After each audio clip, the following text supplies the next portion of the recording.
Hey y'all, welcome or welcome back to my channel. My name is Kelsey, but all my friends call me Kels Girl. And today we got a monthly wrap up. We have been reading from getting here because I got some good book recommendations.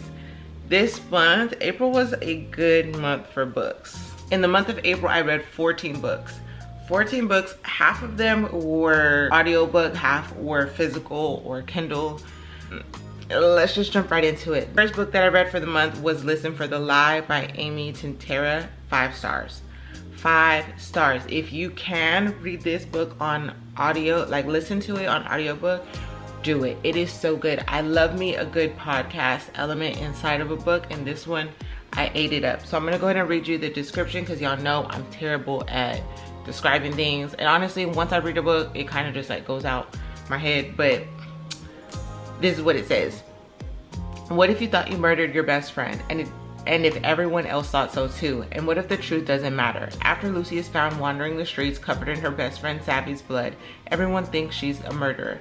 Lucy and Savvy were the golden girls of their small Texas town, pretty smart and enviable. Lucy married a dream guy with a big ring and an even bigger home. Savvy was the social butterfly loved by all, and if you believe the rumors, especially popular with the men in town.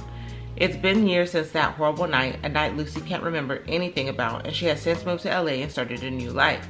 But now the phenomenally huge hit true crime podcast, Listen for the Lie, and its too good looking host, Ben Owens, has decided to investigate Savvy's murder for the show's 2nd season. Lucy is forced to return to the place she never vowed to set foot in again to solve her friend's murder, even if she's the one who did it. It was so good, and the reason why I say listen to it on audiobook is because you can actually, you know, whenever you listen to a podcast and has like a little jingle, it plays like that, and it's just it's so good. The little jingle plays so you can tell what's her point of view versus the point of view of Ben, who is the podcaster. It's just really good. I really enjoyed this. The plot was plotting, the twists were twisting. Okay, it's a good one. The next book that I listened to was When We Were Silent by Fiona McPhillips. This I rated 4 stars. It was really good. It gives dark academia. I would definitely check the trigger warnings because there is, you know, some assault in there. There's just a lot going on. I listened to this one on audiobook, and I will say I had to like rewind a few times because the book is set in Dublin, so the accents were very thick, so I had to kind of like slow it down a bit.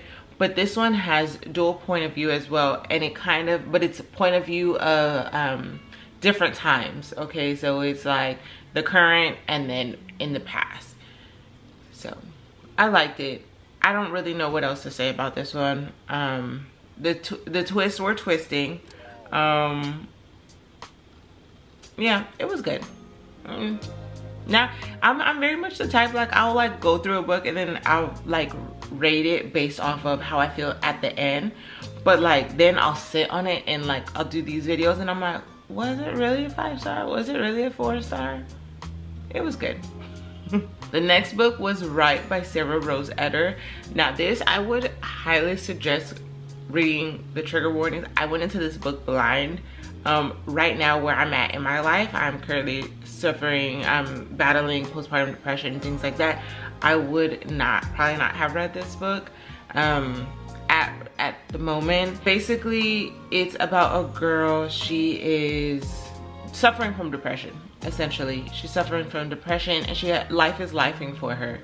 And it would just felt a little too real for me. However, it was really good. Life is just lifing to me right now. So the next book, the 4th book that I read for the month of April, was a highly talked about BookTok, BookStub, BookTube book, and that is Magnolia Parks, the first one. I was so excited to get into this book. This book is, how long is this book? This book is 423 pages, okay? 420, I read all 423 pages and I had a massive headache by the time I was done. When they said Gossip Girl, I was thinking like, yes, the drama and stuff like that, but you know how Gossip Girl had that element of someone like, oh, we know the secrets. I thought that's what we were getting. So I've been deceived, okay? There was plenty of drama in this book. There was plenty of drama in this book. But I thought going in, I thought we were gonna get some other element to the book as far as like, ooh, like someone knows a secret or someone knows something. That's what I got from it. Now, if you're just going in for just vibes, what I got from this book is like, if you're turning on a reality TV show, you're turning on Bravo, you're watching those Real Housewives, and you know there's no really plot, but there's drama, and you tune in every episode because there's just drama. That's what this book is. There is not like a specific plot. We're just following along the drama. And baby, there was a ton of drama. Magnolia, stand up. BJ, this book gave me a headache. I did get the second book, but I have not started it. Everyone said it's better than Magnolia Parks, but those books are thick just to have no plot, and I'm not pressed to read the next one. Let's just say that. I did rate it 3 stars. It is what it is. Real by Kennedy Ryan. This was on my TBR for the longest time. I just could not get into it. I think because it is a really slow burn at the beginning. I mean, you do find out some things at the beginning, but it's a slow burn. It's a very slow burn, and I am not good with slow burns. But ultimately I rated it 4 stars. I'm going to read you this one because I did love it. I did love it. So, award-winning Wall Street, skip. One moment in the spotlight. For months I stood by, an understudy, waiting in the wings, preparing for my time to shine. I never imagined who would watch in the audience that night. Cannon Holt, famous film director, fascinating, talented. Fine before I could catch my breath, everything changed. I went from backstage Broadway to center stage Hollywood. From being unknown to my name, Nevia Saint, on everyone's lips. Cannon cast me in a star-studded Harlem Renaissance biopic, catapulting me into another stratosphere. But stars shine brightest in the dead of night. Forbidden attraction, scandal, and circumstances beyond my control jeopardized my dream. Could this one shot, the role of a lifetime, the love of a lifetime, cost me everything? And I really enjoyed this book. The reason being is because Kennedy Ryan's books, while they are romances, I feel they're so much deeper than they got drama in there. They're messy sometimes, they're toxic sometimes. This wasn't toxic. The female main character goes through as far as like health-wise and things that she's battling on her own. So it's much deeper than, oh, boy meets girl and we fall in love type stuff. So I really enjoyed that book. I'm glad I finally got to it. Next book that I read, or I listened to this one actually, was The Midnight Library. Was a recommendation from one of my best friends. I really like this book. A lot of people don't like this one because it teeters between kind of like fiction and self-help, but I feel like it was a good palate cleanser, and I liked the actual audiobook. With this, if you are in like a book club or something, I feel like it would give good discussion. With this, basically this girl, she tries to commit, you know, she tries to unalive herself, but when she does that, she's taken to a library and she has all these different books of different lives that she possibly could have lived, but basically like alternate universes. And at the end, it's just like any little thing that you do can alter your whole life or whatever, you know. Every little decision that you make can alter your life. It can alter everyone else's life around you based off of, I don't know, did I lock the door to my car last night? Like, just little things you don't know can alter everyone's life around you. So I really enjoyed it. It kind of just gives you a different perspective of, you know, you gotta kind of appreciate where you are right now, even though you may think like, dang, what if I would have did this? What if I would have did that, you know? I really like that one. Well, the next 2 books that I read, I ate them up. They are easily 5 stars for me. And it is The First Shot and The Next Mrs. Parrish. So these are books that follow the last Mrs. Parrish by Liz Constantine. Loved them. If you read the first Mrs. Parrish, the last Mrs. Parrish, I'm like all over the place. That was the last Mrs. Parrish. You know they're coming out with a sequel. And baby, they did not disappoint. I ate it up. I was on the edge of my seat. So good. Just very much domestic thriller. Just so good. I ate it up. So Amber Patterson Parrish has come a long way from being an invisible wallflower. Her hard work and immaculate planning have paid off now that she's a prominent socialite, but that doesn't mean there haven't been bumps along the way. Less than a year since her husband Jackson's tax evasion scandal, Amber is still at the top of Bishop Harbor's community pecking order, free to do as she wishes while Jackson sits in prison. But that freedom is quickly coming to an end. With Jackson getting released from prison, Amber's time and money is vanishing.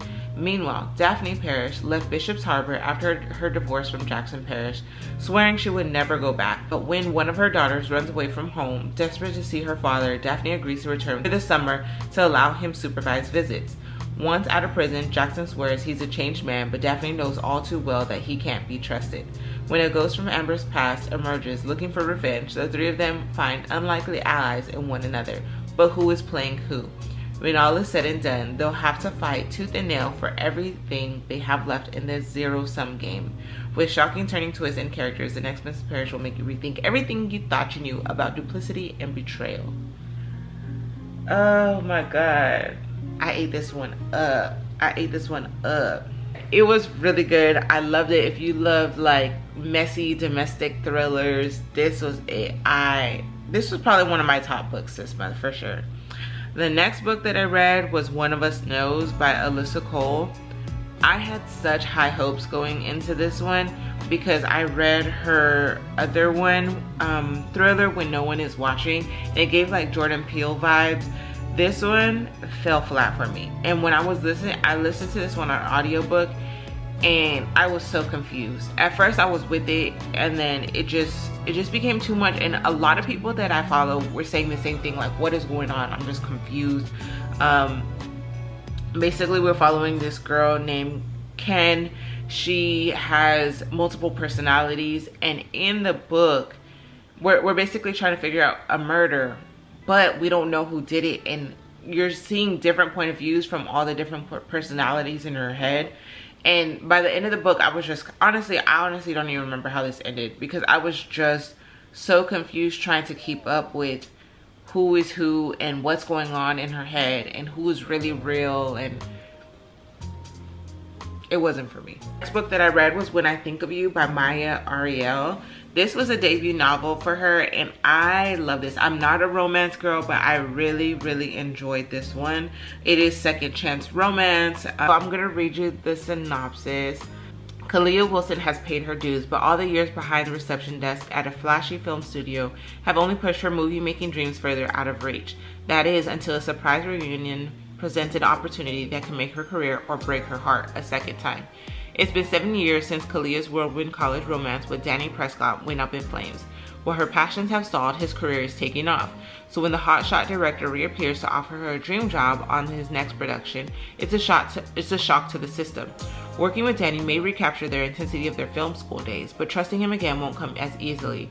As the pair allows themselves to openness and vulnerability to entrust their deepest truths to each other, the possibility of a true connection draws ever closer.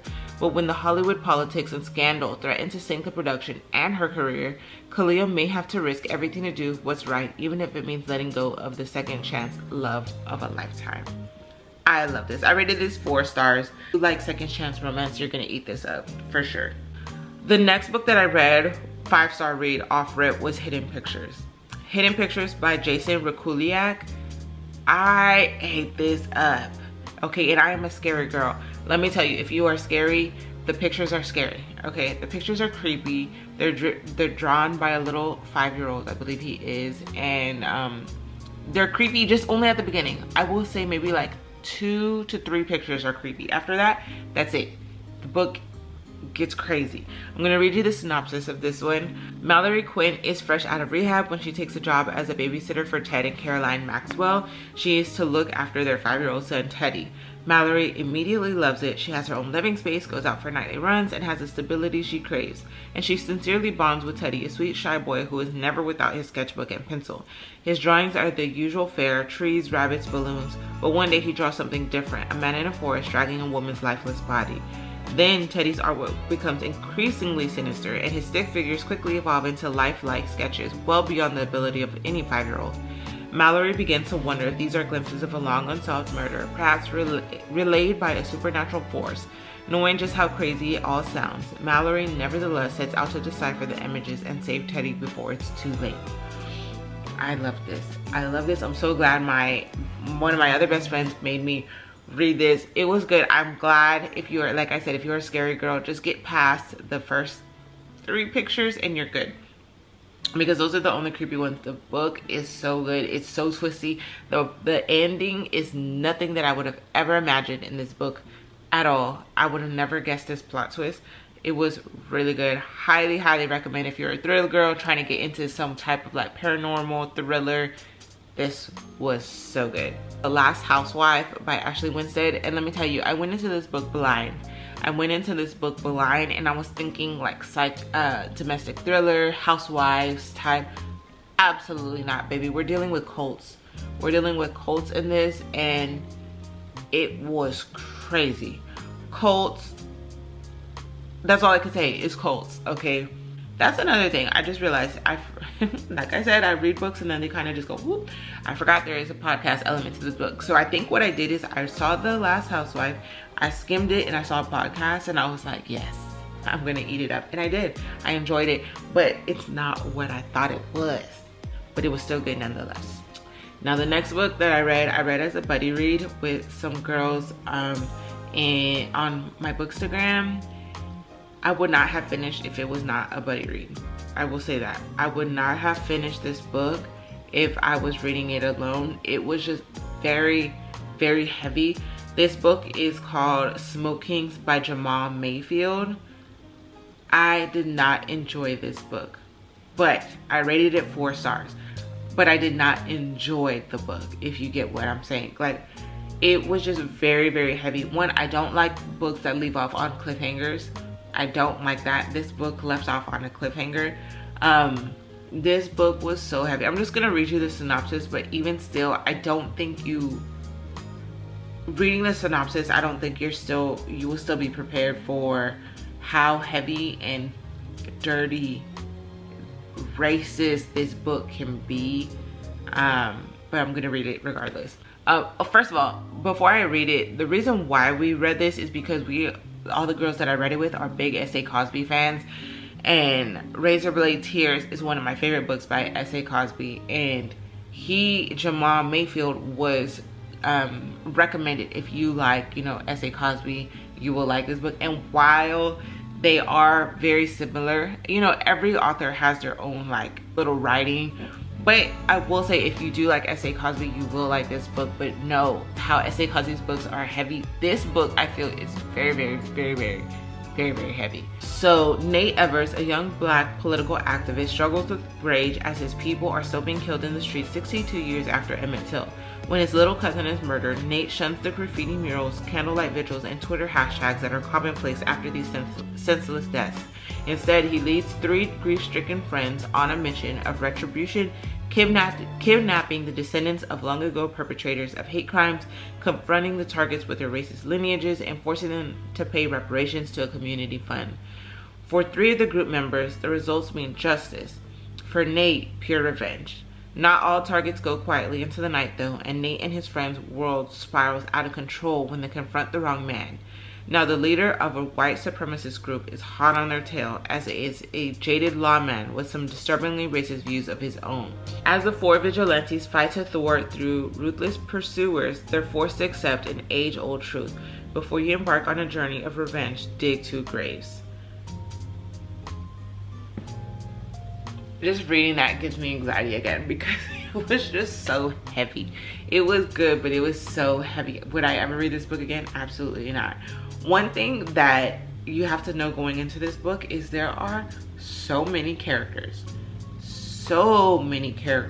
within this book, and you get them back to back to back. So if you are not good with a lot of characters, you may not like this book. If you're not good with tons of point of views, you may not like this book. And one thing that I noticed is, you know, sometimes whenever a book starts and it's like point of view or chapter 11, and it'll say like Christy, you know, so you know whose point. You don't know whose point of view it is until they start, like, you start reading the chapter. So it was good. I probably would not have finished this on my own. I rated it 4 stars. I can see why people rate it 5 stars.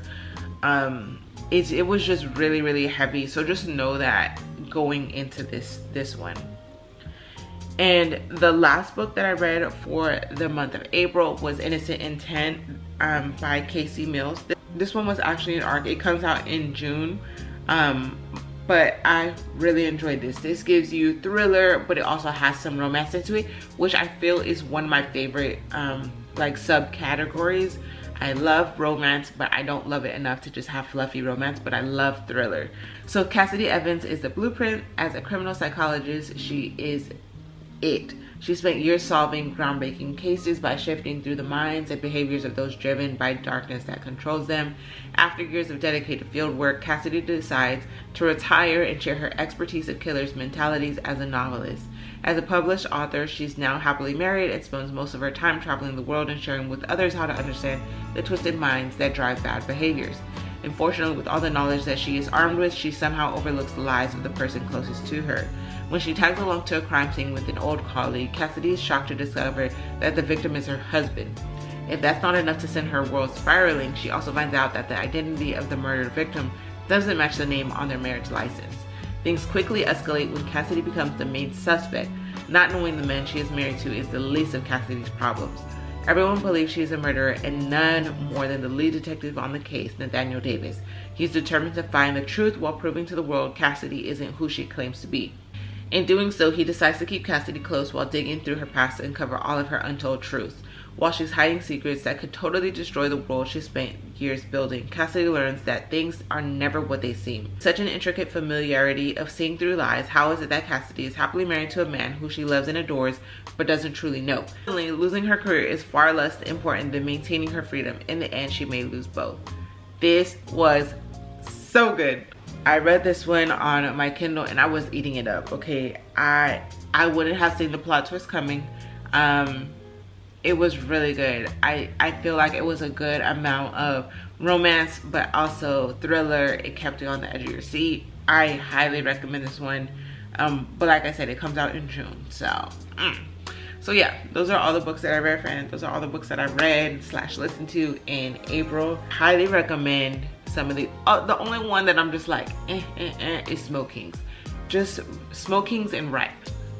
Be mindful of their space. Check the trigger warnings on all of your books, always, but definitely those, because Smok Kings, they're like the racist words that are said.